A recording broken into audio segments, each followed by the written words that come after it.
किस देश ने सबसे पहले रुपये छापना शुरू किया था? ए भारत, बी चीन, सी रूस, डी अमेरिका।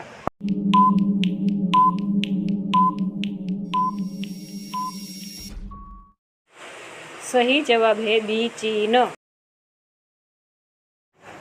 पृथ्वी से हम चंद्रमा के कितने प्रतिशत भाग देख सकते हैं? ए 15% भाग, बी 25% भाग, सी 30% भाग, डी 50%।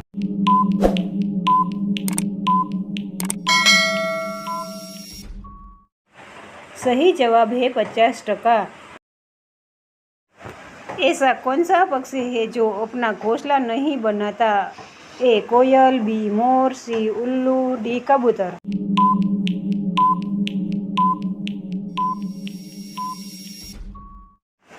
सही जवाब है ए कोयल।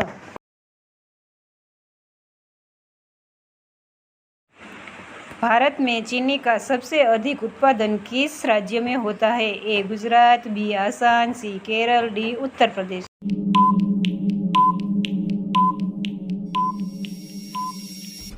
सही जवाब है डी उत्तर प्रदेश।